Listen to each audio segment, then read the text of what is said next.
Should the Tokyo Olympics be cancelled because of COVID? The torch relay for the Tokyo Olympic Games was officially kicked off in a small, socially distanced ceremony late last month. Over the course of the next 100-plus days, more than 10,000 torchbearers are expected to carry the Olympic flame across Japan in its long journey to the opening ceremony, currently scheduled for July 23. Organizers were forced to delay the 2020 Summer Games last March as the initial wave of the coronavirus was spreading around the world.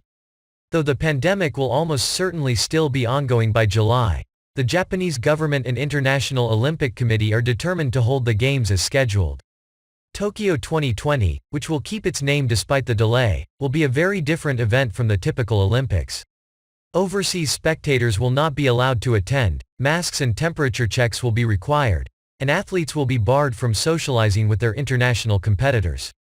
Participants, however, will not be required to be vaccinated. Japan has fared better than most industrialized nations throughout the course of the pandemic. As of Friday, the country has had fewer than 10,000 COVID-related deaths. But a recent uptick in cases and a sluggish vaccine rollout that ranks worst in the developed world have led many to question the value of hosting the Games. Roughly 80% of Japanese citizens polled in January said they want the Olympics to be postponed again or cancelled altogether.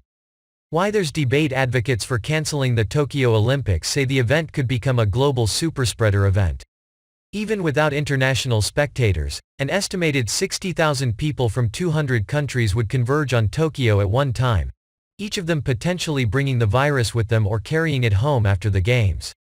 Some argue that a potential outbreak among athletes that would derail the Games would put a permanent stain on the Olympic movement.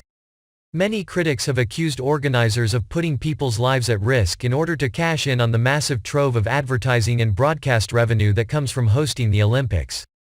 Defenders of the decision to move forward with the Games say canceling them would mean billions of dollars in losses that could have a severe impact on the Japanese economy. Many say Olympic organizers have developed a solid game plan for preventing virus spread based on lessons from sports leagues around the globe that have successfully held their competitions without major disruption. Others argue that the Tokyo Olympics could provide an immeasurable psychological boost to the world and mark the beginning of a brighter post-COVID era.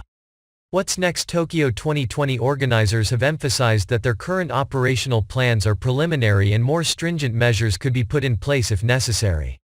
Regardless of what happens in Japan this summer, debate over the Olympics will likely continue well into next year. There are already calls for Western countries to boycott the 2022 Winter Games in Beijing in response to human rights abuses carried out against Uyghur Muslims in China's northeast.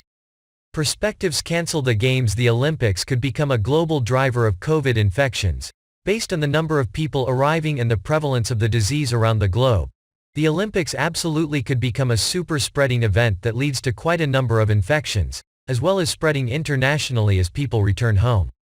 Infectious disease researcher Spencer Fox to Bloomberg: the pandemic will still be in full swing in July.